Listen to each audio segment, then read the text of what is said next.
Your last name, Bautista? Is there a hard AU on it? It's Bautista, like the wrestler? Yeah. Yeah, he's actually my cousin. No way. Yep, Drax the Destroyer is my first cousin. His brother and his father were at my wedding. That's cool. Yeah, it's pretty awesome. Ladies and gentlemen, I'm joined here by Corey Bautista. We are here at his studio in beautiful Snellville, Georgia. Today we're going to be taking a bit of a tour of his home studio as part of our DIY studio series. And it's totally not because I broke the power supply and I need a filler episode in order to fix it. Anyway, we've got coffee, we've got lights, we've got action. Tell us a little bit about this particular space, and I'm going to do some shutting up, and later we're going to go back over to my house and criticize what I did wrong. So that's the goal of today's episode, is what did I do wrong, according to another professional. I originally was not planning on doing any recording. I was just going to do all mixing. And then when we found this spot, like I saw that little like bar area and like live room area, just looked perfect. Yeah, we moved in here. For the first 6 months, I worked at like Guitar Center, just like to make money to be building this place. It was only like $2,000 to do this whole space, including the floor and the panels and everything. Yeah, so. But you moved here to go to AIM, right? Yeah, I moved here to go to school just because like I was in community college as a music major, and all of like the general ed classes I was like failing, and I was just like I don't want to do this. So I worked at a guitar shop, dropped out of community college, worked at a guitar shop, which is where I met my wife. And then a buddy of mine who also didn't really know what he wanted to do, I was just like, dude, what do you want to do with your life? He was like, I don't know. And I was like, dude, move to Georgia with me and go to AIM. Yeah. AIM is the Atlanta Institute of Music. Yeah. All right. AIMM now. Really? Music and Media. Whoa. Yeah, because they've like expanded. It's like a whole thing now because they have like degrees and stuff now. Well, let me grab the camera and bring it over here so you can show us what we're working with. I've seen one of these before. I think this is a Kemper profiling amplifier. So basically, it's like, so you've got like Axe Effects and like Line 6 Helix and stuff like that. Those are all amp modelers. So those are actually like trying to emulate sounds of specific amps. This is an amp profiler.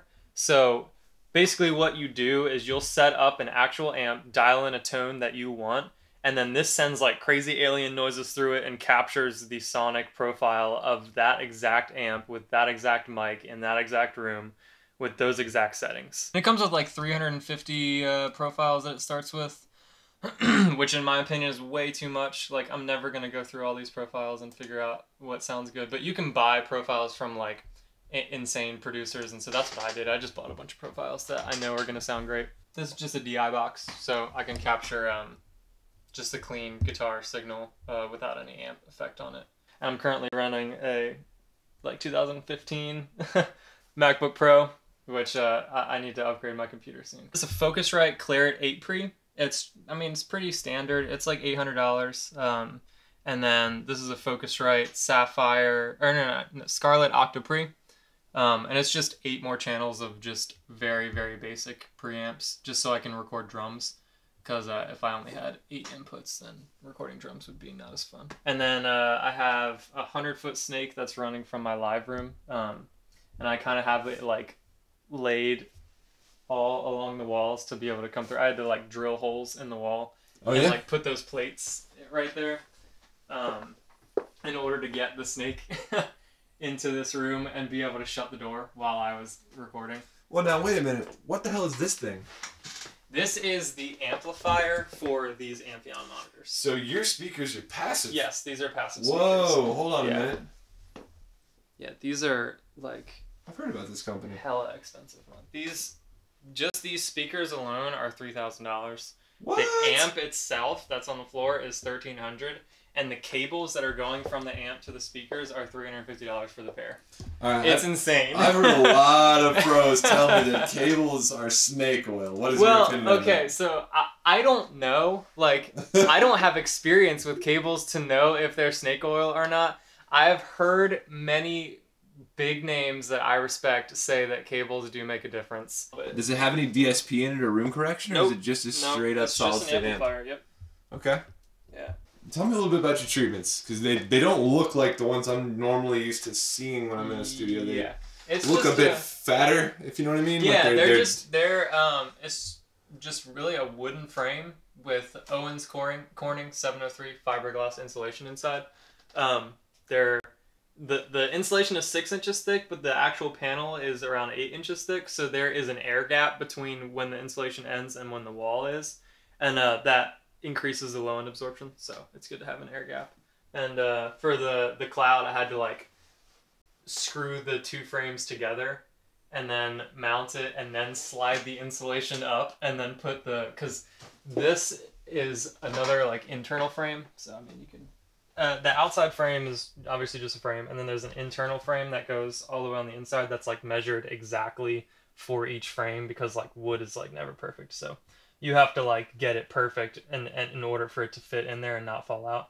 And then I just stapled the fabric on the outside, but yeah, I mean this would just pop out, and then I have the insulation on the inside, and then you just slide it in there and then push that in. And for the cloud, I have screwed the inside frames in so that it doesn't just like come crashing down on me during a mix one day. Yeah, that would be not fun. You got to measure out your first reflection points of where you want to put them. So the easiest way to do that is if you have a friend, you sit in your mixing position and have a friend hold a mirror and slide it along the wall. When you can see, so on the right side it would be this speaker. When you can see that speaker, that's your first reflection point. When you can see that speaker, that's your first reflection point. And then when you can see the respective ones, that is also a first reflection point. That's why I have these horizontally instead of vertically, so it covers both the reflection points. There's also reflection points on your ceiling, reflection points behind, and then reflection points behind you as well, which is why I have that big one on that back wall. I'm probably going to be building more soon. I need to build gobos for my drum room right now. So that will be my next project. Well, show me your drum room. Cool, yeah. Aside from the wood wall, I mean, it's really just a basement. It just happened to have wood floorings, which was a very big bonus because it makes it sound like super live in here. You can hear that decay is like pretty insane. And we put the wood wall up just because I want it to look cooler, and it adds a little bit of diffusion. So when the cymbals are like hitting the walls, it's not just coming right back and hitting your microphones.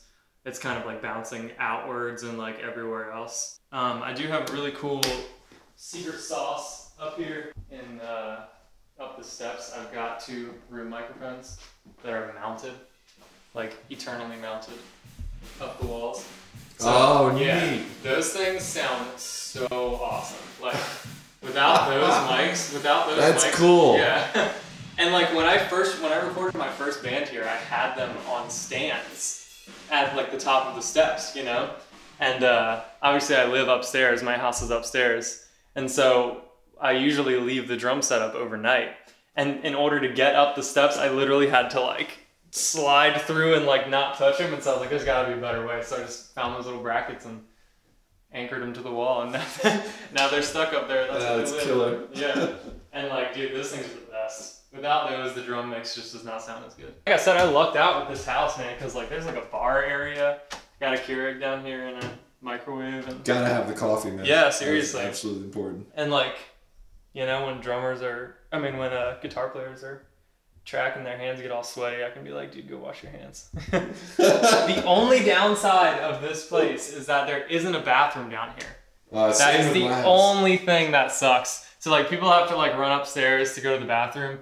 And this low wall right here, yeah, that has claimed so many head smacks. It's not even funny. My head on the way down. Yeah, I know, right? I have to tell everyone, you know, watch your head, especially if you're tall. Like, because like when we first moved here, I would run up the steps and like you throw yourself into it with the step, and it hurts so bad. Like it's the worst pain. But yeah, I've got this little nook back here. It's like my mic locker and stuff like that. Yeah, I've always wanted to have a mic locker. Now I got one. Pretty cool. Reading us that did not last, and I have loved. Okay, Corey. So that was a mix that I've been working on with this guy named Sean Norris. And we put it together. It was literally just single guitar, single vocals. What do you think? Where could we improve? Hold on. Just for transparency's sake, a minute ago, I was sitting in the driver's seat where I could actually hear some faults in my own mix. So I told him to be harsh. Okay, we're gonna see what I could improve on. I noticed a lot of noise, microphone noise, that I did not notice before. I mean, of course now if I sit back down at home, I'll hear it now that I can clue into it, but it wasn't as apparent and obvious. With that kind of stuff, when you compress vocals or you compress any microphone, a lot of background noise will come up. I would wear headphones so you can hear that a lot better. Really? Yes. They're right beside your ear. You will hear small details like that on headphones way more than you will on monitors if they're not really nice monitors. $45 headphones. And I reference on these things all the time. Other than that, tracking advice, I would have double track to the acoustic guitars, hand them left and right to make room for that vocal in the center. Literally done 2 takes and put one on the right and one on the left, similar to how rhythm guitars would play. And then you're not distracted by that underlying acoustic guitar snapping strings that are like right underneath the vocal. Vocals were a little bit muddy. They had a little bit of a low mid kind of boominess there. And they were a little bit too loud, especially since that guitar is like not to the side and underneath it. It kind of needed to be a little bit more, which that's probably you overcompensating for the guitar and the vocals fighting for that center space. Reverb sounded pretty good. At this point, I don't think I could cheat and widen the guitar out and then sort of sit vocals in the middle. You could. There's a really cool plugin, one of my favorite plugins by Joey Sturgis Tones, Side Widener. This plugin is really good for taking mono stuff and widening it out. So that's like a $150 plugin, and it goes on sale for like $40 all the time. I've been meaning to get his gain reduction is amazing. Yeah, gain reduction is a really great plugin. So I've been meaning to get gain reduction, so I ought to just go ahead and add that to the list too, huh? Yeah, Side Widener is great. So you're saying I've got too much mids, and it's probably because I'm just firing everything down the center? I wouldn't say you have too much mids. I would say you had too much low mids in your vocal. Low mids, okay. And the acoustic guitar just needs a little bit more of a spread. Yeah, I mean, that's either side widener, stereo miking, or double tracking. My personal favorite is double tracking because 9 times out of 10 when somebody's listening to that, they're not going to be like, this is double tracked. Oh, cool. Don't cut corners, you know, and don't just like do one take and be like, hey, Gardner. Stop cutting corners. Knock it off. Not saying that you're cutting corners. I'm just right. Just fucking listen to me. What we're gonna do now is actually pop over to my house. We're gonna compare the differences between what I did, sort of pell-mell without any research, and you know, see how good I did and how I can improve things going forward. It's kind of my goal here, is to get some free advice. Is the mic on? Is the mic on? Okay. You have no idea. The mic off. Oh, I've filmed so many fucking times with the microphone off. Hey everybody, we're back. It's Garden Sound and Lila the Bird and Corey Batista. He's back here in my studio now. What's going on? How are y'all doing? I'm sure the trip was nice for y'all. Y'all just got to look at one screen and then look at another screen. And now you're here, but we had to drive all the way from Snellville to Fayetteville. All the Vills. We're seeing all the Vills today. We got more lights than probably Corey's comfortable with here, so we're going to just try to... I'm getting used to the lights. There's quite a few lights. We've got how many? 1, 2, 3, 4, 5, 6, 7. Oh yeah, all those up there. Yeah, which those do 8, play a role. 9. Yeah. You were talking about your desk being dusty, but you don't have bird issues. Oh yeah, bird stuff all over it. So that's the one thing you're missing from your studio is a bird, man. Yeah, man. We gotta get you a bird. Gotta get a studio bird. Gotta have a studio parrot. Yeah. Yeah, I've got the studio parrot, but I just feel like there's still like something missing. Just can't really put my finger on it. Something in this room is missing. I don't know. Something's missing. Anyway.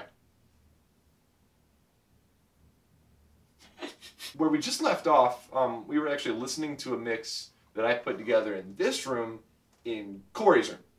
And there's some critiques we made on making that mix a little bit better. And now we're here.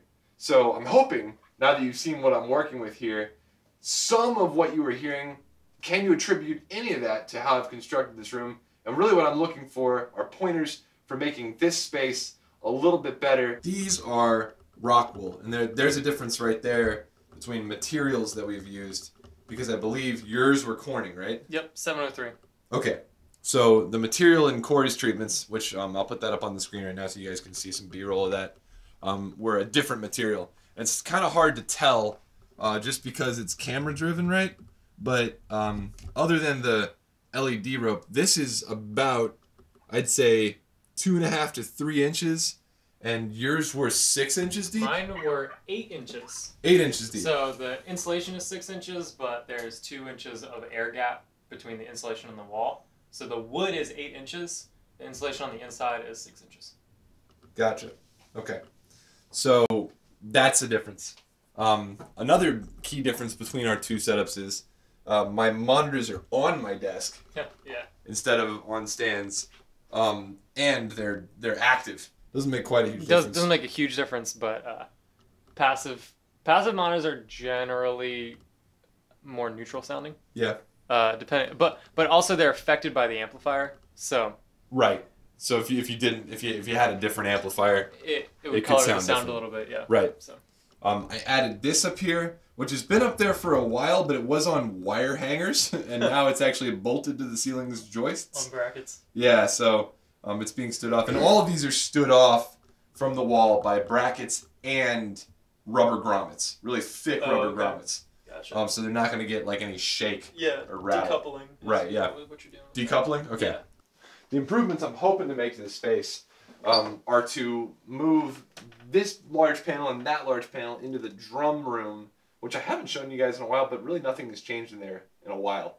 I think the last time I showed the drum room, I was like cleaning mold off the floor. Ooh. These two panels are going to go in there, and then I'm going to build some like he's got. But I'm also going to be replacing these monitors with event opals. Oh, okay, nice. Yeah, those are sweet monitors. They don't make those anymore. Yeah. So that's going to be what I'm upgrading to, and I'm also going to be standing them off from the table with isolation stands and decouple. Love that word. Decouple. Decoupling. It's the word of the day. Big letters, Gardner, right here. Decoupling. Put some funny music behind it. That's some air horns. That's some confetti. Fuck you, Gardner. Edit more. Tell me what you would do. Yeah, I mean, other than what you've already mentioned, your corners are sweet. Your corners have more treatment than mine, honestly. That's more insulation. Other than making your panels thicker, I would probably fill in that corner too. The same way as I filled these in? Yeah, I mean, if you can do that. I can, you know? yeah. And the back corner as well. Also, you've got one reflection point treated, and the other one is not. So that can skew your perception of what's happening. Really? So sometimes, like, I'm pretty sure one of my ears is starting to lose a little bit than my other one. And so I'll often have to, like, clear my ear out because it feels like things are starting to lean. Yeah. That could be happening to you because you only have one side treated. So the reflection on your left side is hitting your ear, whereas the right side is not. Dude, I always pan things a little too hard, right? Yeah, so that could be because your right side is a lot of a clearer picture. Oh! Your left side is a bare wall, and you've got diffusion going on here with all of this stuff that's here. Yeah. Whereas your right side, you don't, so. But, I mean, I'm about to rearrange things because I've promised you all that I'm building a guitar rack as part of the DIY series, Nice. and I am. That's cool. So I will be getting my gear a little bit more organized so there won't be, any shit in the way over there. So, like, you've got your ceiling ones, which that could be where your first reflections are. Probably is, but could not be because you didn't do the mirror trick. Yeah, I didn't do the mirror trick. It's hard to do it. It's hard to do it on the ceiling. I mean, you have to have a friend to do it on the ceiling. Yeah. When I first set my studio up, what if you just like fucking crashed it on your head? You know? Yeah, exactly. That would suck. So I actually got like a stand and like literally trial and error, ran back and forth from the wall. Would sit down on my sweet spot and look over, and then get up and move it over, and then sit down and look over. So I had to like put a mirror on a stand. But if you have a friend, obviously, or your wife, it makes it a lot easier. Yeah, Caroline would be great at holding mirrors. Yeah. Yeah. But I would do that on both sides, and I know you got this like random pole there, but I can get around it. Yeah, I can frame around it. Yeah, for sure. At this point, I'm very comfortable framing weird angles in this fucking house. You know what you did. You can also do the mirror trick back there, but you've got a really long room, so that's not. You're better off than a lot of people with like square rooms. You know, square room is like a disaster for acoustics. The corners are probably what's going on with like your low end kind of stuff, where you've got like all too much low mid. Yeah, because stuff is bouncing in the corner and the low end's building up and then coming back at you, which could be canceling out your low end, and so you're hearing like there's drastically less low end than there is. Also, do you have a sub? Nope. Getting a sub. I mean, sometimes I don't recommend a sub because people have small rooms, but like I said, you've got a long room. We're going to be seeing some more stuff on the DIY series. It's going to be building. This is going really well for me so far, actually. So I'm pretty pleased as punch that things are working the way they are. Cool. Yeah, it's definitely not because I needed buffer time because I broke stuff with the power supply. It's definitely not the reason that we're doing this episode. That's not it. You can leave a comment down below telling me otherwise, but you're wrong. You're wrong. You're wrong. Well, anyway, guys, thanks for coming on today's show. Don't forget to like, favorite, and subscribe. Once again, my name is GARDNSOUND. This is Lila. She's taking a nap. This has been Corey Batista. Good And again, where can we find you? CoreyBatistaAudio.com, Facebook, Corey Batista Audio, Instagram, Corey Batista Audio, Corey Batista Audio. Links in the descriptions. Peace.